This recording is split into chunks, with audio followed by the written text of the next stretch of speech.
We know the climate is getting warmer, that there are more severe storms. In the North Country, more precipitation. Flooding has so far been the biggest impact of climate change around here. But when we look to our winters, will it mean less snow? Or if the temperature is just cold enough, more snow because of more precipitation? This is a big question on the Tug Hill Plateau, where winters are big business and there's new data on the region's warming winters. That's today's story of the day.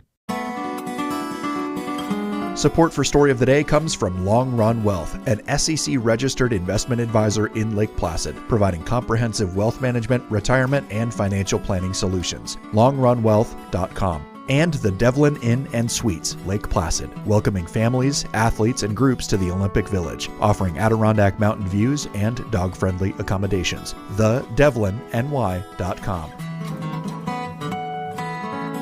Hey, I'm David Sommerstein. It's Wednesday, June 4th. First up, North Country Congresswoman Elise Stefanik appears to be edging closer to running for governor of New York next year. In an interview with conservative talk radio host Sid Rosenberg yesterday, the Republican said she's been crisscrossing the state, testing her support. I'm always up for a fight. We need to save New York, and I'm taking a very strong look, and I'm going to make a decision in the coming months. Stefanik could face a primary challenge from Hudson Valley Congressman Mike Lawler, although President Donald Trump has suggested that Lawler should focus on retaining his seat in Congress in 2026. Stefanik also announced today she's formed a Save New York PAC to raise campaign money for local Republican candidates across the state. Stefanik was about to be confirmed as U.S. ambassador to the United Nations earlier this year when President Trump instead asked her to remain in her House seat to help preserve the GOP's narrow majority.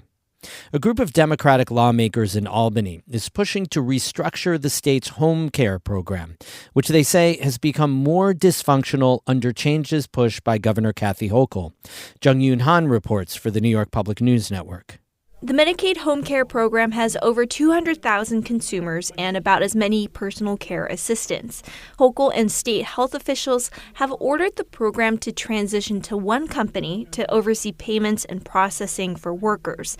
But State Senator Gustavo Rivera says that transition, which was supposed to be done by April 1st, is still delayed and riddled with issues. So first stage, workers not getting paid. Second stage, workers leaving the program. And the third stage, again, we're seeing it right now, is the participants not getting the care that they need and that they're entitled to. The Bronx Democrat is proposing the state remove the requirement that only one company handle payments and instead create stricter licensing standards for companies hired to do the work. We want to make sure that the good actors can maintain their operation while the bad actors go away. Lawmakers have until mid-June, when the legislative session ends, to vote on the bill. In Albany, I'm Jung Yoon Han for the New York Public News Network.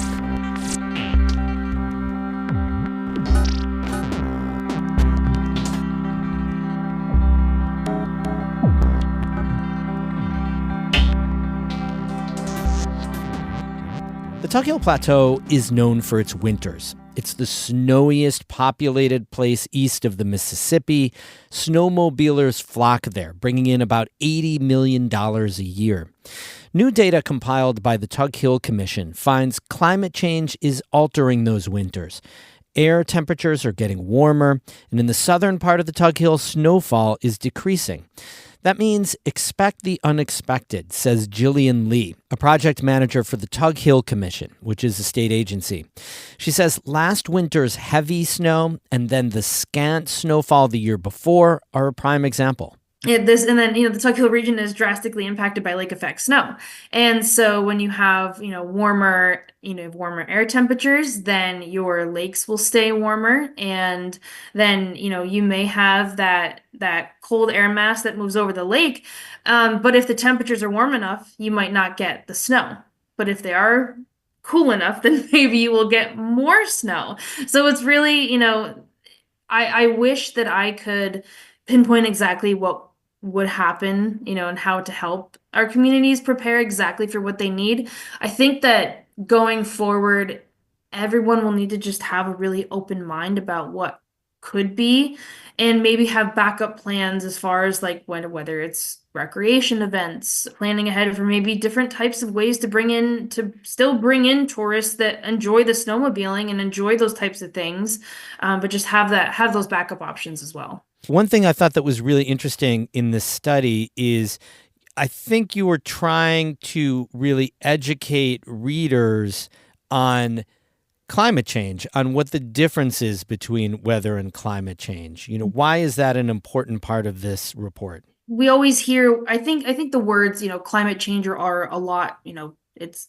thrown around, and sometimes, it's used in ways that aren't quite correct. And then there are other times that the term weather isn't used correctly as well. And so we were really trying to bridge that gap and provide an explanation to what is weather, what is climate, and what is climate change.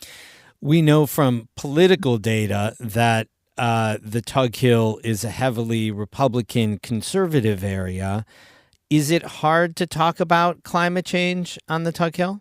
I wouldn't say it's extremely difficult. I think that sometimes the words climate change are politicized in a way that we have to make sure that, like through this paper, we have to make sure that we're getting across the facts. We don't have a political agenda. The Tug Hill Commission, we're Switzerland.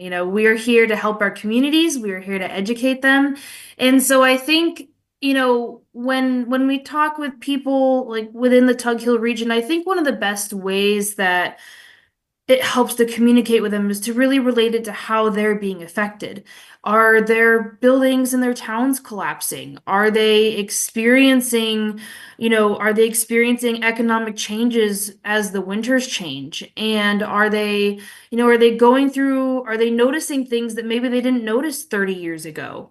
So I think when talking climate change to them, I don't think it's just entirely the Tug Hill region. I think this helps with a lot of regions as well, is that it's important to be able to relate it to them, to how they're affected in their backyard. The report, sort of lays out what you found as far as data, right? And it doesn't say a lot about policy considerations and what people should do with that data.